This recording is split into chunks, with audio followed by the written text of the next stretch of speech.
Streaming live on Facebook, YouTube, Twitch, and blasttheradio.com, this is The Lowell Green Show. The number to call and be heard around the world is 613-413-2217. Or email Lowell at blasttheradio.com. And now, here is Lowell Green. Thank you, John. Anything you want to talk about today, folks?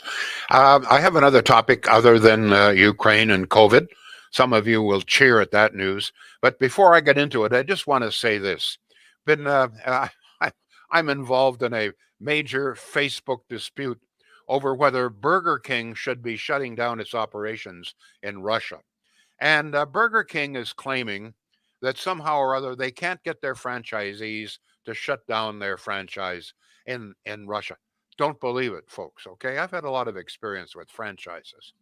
And if you just stop and think about it, you can be damned sure. I just want you to understand this. You can be damn sure that the parent company, Burger King, has an iron-tight contract with every single franchisee that allows the parent company to shut them down and there'll be stated reasons for this. And one of them will be obviously a moral clause, etc. So I'm telling you right now that Burger King, if they really want to, can shut these down. And let me tell you how when you think about it, of course. Otherwise, if they didn't have this clause which allows them to shut down a franchisee, that means that any franchisee can go rogue, could sell anything that they want. If parent company can't shut them down, then they can sell weed, they can sell prostitutes. They can do anything they want. They can allow themselves to be infested with rats. It doesn't have, folks, I'm telling you right now, okay? As a guy with a great deal of experience in this, Burger King, if they really, really want to, can shut down the franchisees in Russia, and they bloody well should. Let me point something else out, okay? And then we'll move on. Well, let me see. McDonald's was able to shut down all of its franchisees, no problem. Starbucks shut down all of its franchisees, no problem. I could go on and list company after company that's shutting down its plants and franchisees in Russia, no problem. Because the parent companies have the right to do this. They have a right. And this idea that, oh, well, we'd have to get permission from the Russian government, don't believe it for a moment. These are the look, nobody would buy a franchise without that kind of protection. Say I'm going to spend $1 million. I'm going to buy a Burger King franchise. And then I look at it and say, wait a minute, the guy can move next door to me and be infested with rats and you can't shut him down. I'm not buying your franchise. That would put me at risk. So folks, don't buy it. And not only that, very disturbing, there's obviously a fair amount of support for Russia in the Canadian community, which really shocks me, to be honest. And we see it in Facebook. Quite astonishing. But that aside, people say, well, why should we punish the people of Russia? Well, to begin with, there's a collective responsibility. Okay, it's the Russian army, the sons and daughters and husbands of the Russian citizens that are bombing babies right now. But aside from that, there is a collective responsibility. If there's not a collective responsibility, explain to me why we, the Canadian taxpayers, are paying billions of dollars to Indigenous people for what happened in residential schools before most of us were born. There is a collective responsibility. If the government carries out some action that is wrong, immoral, illegal, then the people, the taxpayers who elect the government, they have a collective responsibility. I just wanted to make that clear. But I am shocked at the number of people, and I hope that there isn't that there's not bigotry involved here because the Zelensky is a Jew. I hope that that's not involved in any of this stuff. But I'm seeing comments, well, they deserve what they're getting in Ukraine. It's a corrupt country anyway. Innocent women and children are being bombed, deliberately targeted by a vicious, murderous regime. And we have support for that regime in this country. And by the way, how does it punish the Russian people if, as McDonald's has done, laid off all of its people and paid them full salary? How does that damage or punish in any way? I'll tell you what punishes the Russian people is many of the other sanctions, which everybody seems to agree. Lowering the ruble to almost worthless, that punishes the. But if McDonald's or Burger King shuts down their franchises and pays the employees the full salary, that doesn't harm the Russian people. Why this sympathy for Russia? It's astonishing. Anyway, I don't get the sympathy for Russia. Now, you and I were at odds a little bit on Facebook last night. I think you and I have closed the gap a little bit, and I buy into your explanation that a franchise agreement would have powers for the corporation. But here's my question, Lowell. Yeah. How does Burger King or Restaurant Brands International, who own Burger King, Tim Hortons, et cetera, how do they enforce that in Russia without going through a Russian court? If the franchisee doesn't want to close their doors, does that not end up before the Russian courts in order to have to be legislated? I'm going to tell you right now, the contract is such that you don't need government. You know what? If you want to shut, do you think, for example, if Tim Hortons has a franchisee that has got rats and he won't get rid of the rats, you think he has to go to the Canadian government to get approval to shut it down? No, of course not. Of course not. No, absolutely not. So and as I say, it begs the question: how come it's only Burger King that can't get their I mean, McDonald's far more franchisees in Russia from McDonald's. They had no problem shutting them down. Starbucks, and I could go on with business after business. Fair. You know what? I'm going to tell you right now what I suspect. McDonald's is shut down. Very popular in Russia. Okay. This means that the appetite for hamburgers is still there. So where are they going to go? Burger King. It's the money. That's all. This is bullshit that Burger King says they can't shut them down. I'm going to tell you, if I'm a Burger King franchisee here and I find out they can't shut these guys down in Russia, I'm not very happy. I'm not very happy. This reflects on me. This reflects on the Burger King brand. Okay, on another issue here. All right. Apparently, we are very unhappy in this country. I don't know if you saw this latest survey that's out, John. This is the World Happiness Report, conducted by the United Nations, by the way. It's the 10th year anniversary. We're very unhappy in this country. And this is one of the things I find very interesting. 10 years ago, we were listed as the 5th happiest country in the world, the people. Only 4 countries listed as more happy or happier than we. This latest survey indicates we have now dropped to 15th. There are 14 nations in the world whose citizens are happier than we are here. 14 countries. Happiest people of all are in Finland, followed by Denmark, Iceland. Oh, that's, Iceland. Switzerland, the Netherlands, Luxembourg, Sweden, Norway, Israel, New Zealand, Austria, Australia, Ireland, and Germany. And then comes Canada, number 15, followed very closely by the United States. First of all, do you believe it? Do you believe that we Canadians are a pretty glum people, getting glummer all the time? And if you think there may be some truth to this, have you any thoughts as to why? What's happening here? I think one thing we can all agree on is that the country has become much more divisive. Certainly much more divisive than at any time that I can recall. There's no question that COVID was very difficult to endure. But please keep this in mind. All these other nations, the other 14 nations where people are happier, they had COVID as well. Some of them just as severe or more severe than we experienced in this country. So, on that degree, we're on a level footing. I have to point out, I would be remiss if I didn't point out that, 10 years ago, let me see, 10 years ago, 2012, who was the prime minister then when we were the 5th happiest people? What government was in power? Oh my God. That was Stephen Harper, the dreaded Stephen Harper, the glum, gloomy Stephen Harper was in power. The conservatives were in power. Balanced budget, even though we had just survived a very severe recession. But we were much, according to this survey, we were much happier then. Um, and, it's kind of interesting because I'm sure you recall that when Trudeau was elected 2017, he came in as the sunny ways guy, bright smiles and a new way of doing. Canada is back. That was the whole thing. Right? We were all dancing in the streets joyfully. Bagpipes were playing everywhere, balloons going into the sky. Santa Claus appeared every afternoon. It was supposedly a joyous time in this country. Well, it turns out it wasn't. As a matter of fact, since 2017, we have become unhappier and unhappier and unhappier every single year. We've slipped further and further until now we're 15th. May I ask, does that survey lay out what the criteria are? I don't know. Define I our don't happiness. know.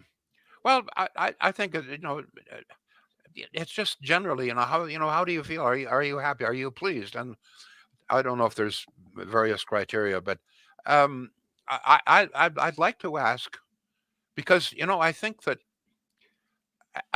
that many of us will believe this because I think we are beginning to see that we are becoming less and less happy in this country. I agree. We realize there's more divisiveness. And it's not just COVID. As I say, all these other nations suffered COVID as well, but they seem to have borne up under it better than us. And I'm not sure why. That's why I'm asking my listeners if they have any idea. First of all, do you agree with it? How about you personally? You may be the happiest person in the world. You may be a second coming of Justin Trudeau, but there's probably something that makes you unhappy, at least a little bit of restlessness. Anyhow, one of the things that makes you most unhappy about this country, the thing that displeases you the most, perhaps the thing that worries you the most. In a way, it's kind of strange. It's kind of sad in a way because we have so much in this country. I mean, we've got everything here. Everything that should make you happy: uncrowded, beautiful landscapes, well-educated people, free health care. Well, so they say, good education system, opportunity everywhere. I mean, this is a country where people can come here from other lands, and they do. Some of them are unable to speak either French or English, but within a few years have made a fortune. So the opportunity is there for us all. Nobody starves in this country. I mean, there's some poverty, there's no question, but nobody starves. We have a social system here. So we have every reason, it would seem to me, to be happy, and yet we aren't. And I think that this was illustrated, John. I think some of this unhappiness was demonstrated with the truckers' convoy. I mean, obviously, for people to travel like this and spend their money, et cetera, and be supported by the tens of thousands, that it's an indication that there is some unhappiness out there. For sure. And in some cases, people can't really put their finger on exactly what it is, but they just feel they're not happy with the way things are going. So I'm asking people, you personally, are you happy with the way things are going? Is there anything that makes you unhappy the way things are going in this country? One of the things, and I wouldn't bring this survey up, if it wasn't reflected in other surveys as well, similar surveys. For example, surveys that ask people if they're living as well today as they were 10 years ago, and many people say no, they're not. And surveys that ask them, what are your hopes for your children? Will your children live better than you? And most Canadians are saying, oh, we don't think that they will. So there's a lot of backup surveys and our own gut feeling here. So anything you want to comment on, folks? But very clearly, I don't think too many of you will disagree that there is an unhappiness in this country. We are not pleased with the way things are going. And I'm not sure. I would imagine that a number of people will have different views of this as to what makes them unhappy. But there's something going on here, and maybe you can put a finger on it yourself. A number to call, John. Let's go through that. Absolutely. We'd love to hear from you at 613-413-2217. You can text that number as well. If you're on Facebook, you can post on Facebook. Same with Twitch, YouTube, Twitter, etc. The comments are coming in fast and furious now, Lowell. So we shall begin. Here we go. Peter says, I don't agree with much of what Biden says, but Putin is a war criminal. I never support Russia for anything. Change the locks, pull down the signs off the building, stop supplies going to the location. Franchisors have massive control. They own the buildings usually. Yeah, that's a very good point. I'm not sure if in Russia they own the buildings, but they, in all probability, own the lease on the building. But you're right; they also ship supplies. So, I mean, if a guy won't listen to you, if he's just doing whatever he wants as a rogue franchisee, you pull the lease, you close down the building, or you just stop shipping supplies to him. It's bullshit when Burger King says they can't stop them. If they can't, then don't buy a franchise from Burger King. Believe me, if Burger King can't control rogue franchisees, then don't you buy one. Go ahead, John. Let's go to text, 613-413-2217. Lowell, you're right on closing franchises. I say sanction in any way you can. Some people say, why should Russian citizens suffer from the sanctions? I say they are the ones who can change things. So go ahead and affect them with job losses, etc. So they go after their leader. Absolutely. Yep. This person goes on to say, I read today the group of hackers named Anonymous declared war on Russia and are attacking Russian government websites, putting photos and wording on the sites to show citizens the truth. All the power to them. It's better than nuclear war. There's another factor here that I should have mentioned. We in the West don't have very many means of sending signals to the Russian people of what's going on. As we know, all negative news about the war, etc. In fact, Putin won't even allow them to call it a war, is being censored in Russia. So there are a lot of people in Russia, perhaps a majority, who really don't know what's going on. So one of the ways that we can signal to the Russian people, if there are some good Russian people, and there must be, that there's something wrong here, that we're really disgusted if we shut down these businesses. This sends a very powerful message to Russia, to the Russian people. Wait a minute, there's something wrong. When McDonald's shuts down all of its plants, when Starbucks shuts it down, when oil companies back out, there's something going on here, you Russian people. This is one of the few ways that we have to signal the disgust that we in the West have. That's another reason. I also have another point, another question. If you examine those countries, for the most part, that are listed as being happier than us, you will find that in most cases they are much more homogeneous countries. In other words, there isn't nearly the diversity. People are much more aware of who they are, et cetera, et cetera. I'm wondering if this has always prided itself on diversity, et cetera. But I'm wondering if some of that diversity isn't a little bit upsetting, a little bit disconcerting for some people. It's only natural that you feel most comfortable around people that you know and understand. That's only natural. That's not racism or bigotry. It's just human nature. People who think the same as you. Not the color, I don't think matters that much anymore, but the people who sort of think the way you do. I mean, that's why liberals don't listen to this program, because I don't think the way they do. Just as one example. So I'm wondering if that has anything to do with it, that all of this diversity makes Canadians just a little say, wait a minute, we're losing our identity here. This makes me very, very uncomfortable. Where are we headed here? Go ahead, John. Chrissy is on Twitch. She says, agree 100% Lowell, especially after COVID and trying to rebuild the economy and our health back to the services and much needed care as we need. Gregory says, economics are really bad here. Now the price of housing and therefore rent has gone up over 100% in the last 10 years. The cost of energy and therefore logistics is generating unparalleled inflation. Anne is on Facebook. She says, I personally am not pleased that there are so many people who are evidently okay with everything Trudeau does. Mind you, Ottawa is a bubble with so many civil servants, both provincial and federal, who mostly vote Liberal. But it is sad that they have no regard or concern with low-income people being pounded by these gas prices, not just in filling up their cars, but in causing food prices to keep rising. But the media keeps Liberal voters in the dark about where they lay the blame.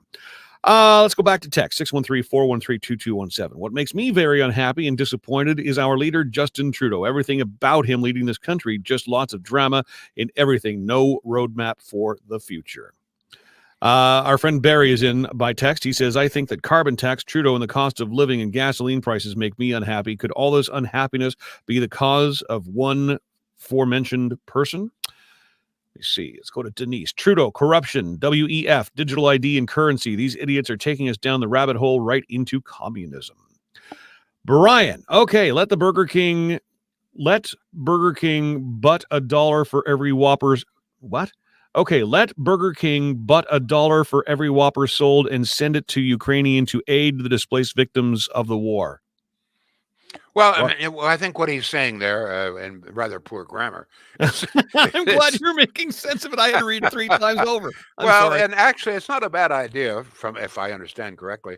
What he's saying is that if Burger King really claims they can't shut these guys down, then at the very least, take some of the profit that you're getting from Canadians and ship it off for Ukraine, to help you feed Ukrainians. Or maybe Burger King, as penance, could ship a few 100,000 pounds of meat to Ukraine. In other words, help them. Okay, if you claim that you can't, and you're going to obviously you're going to profit in Russia, because with very little competition left there, Burger King's going to be burgeoning in Russia. Okay, so you're going to make lots of money, because don't forget, every dollar that the franchisee makes, they make a piece of it back here. Okay, Sure. at head office. That's part of the deal. So, at the very least, it would seem to me that Burger King should say, look, if we can't shut these guys down, then at the very least, what we're going to do is we're going to help Ukraine this way. Come up with some innovative ways. But just to say, oh, we can't shut you down, that's, to me, it's unacceptable. Unacceptable, and it's not true. Go ahead. Brian's apologizing for his comments. He says he doesn't have his glasses today. I get you, Brian. I feel you big time.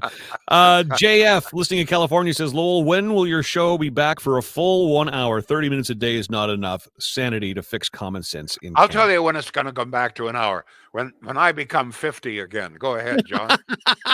I don't know how you do it, Lowell. I really don't. Hey, let's get a word in for Shields. Speaking of Shields, absolutely. Yeah. We're talking good people, and there, even though there's a fair amount of, I think, unhappiness in this country, and people are expressing it different ways. One of the ways to really cheer yourself up, you need new appliances. Prices are going up. Remember, I warned you about this. You can thank Trudeau for a lot of this, but Shields and Pakenham is doing everything possible to keep those prices as low as possible. Their cost of operation is a little bit less than Pakenham. You can understand that. They pass those savings on to you. They pride themselves on, very fast delivery. They've got virtually everything you could possibly want in stock, so they can have it in your home, no matter where you are, Cornwall, Brockville, Prescott, whatever, in Ottawa. They can have it within 2 or 3 days at the most. Folks, price, very competitive. I keep talking about this, but not only that, I think today more than ever, we're very anxious to try, if we can, keep the money in Canada, shop local. And I'm going to tell you, nobody is more local than Shields and Pakenham. Go ahead, John. We got a text in. It's a little lengthy. I'll read. You stop me when you want me to stop here. Sure. Again, the number is 613-413-2217. Reasons I think why Canadians are ranking lower in happiness. Yes, I agree with Lowell on our current federal government dividing this country. The name-calling and insinuations of people, especially in the West, have definitely divided us. The elite class can say what they may. However, the trucker convoy has gotten this country to talk, if nothing else.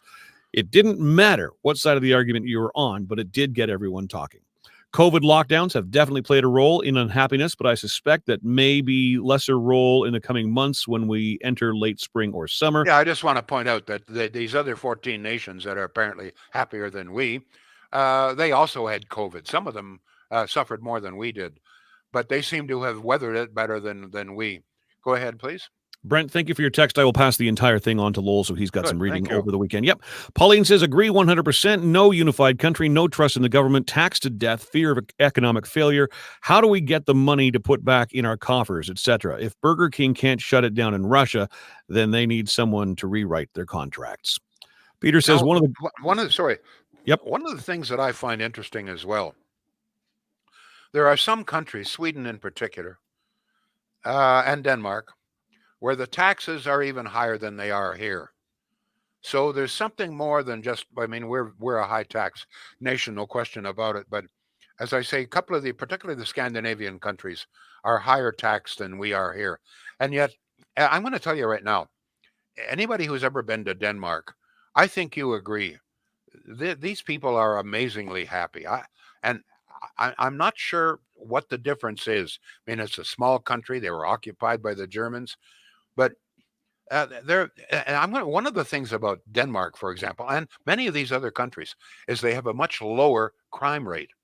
Now, our crime rate is quite a bit lower in Canada than in the United States, but the crime rate in Canada is higher than most European countries, and certainly much, much higher than Scandinavian countries. So it could be that in Scandinavia, these countries, that people feel more secure, that they feel a little bit more freedom to walk around at night. Women feel safer, etc. That could be part of it. I just throw that out. Go ahead, John.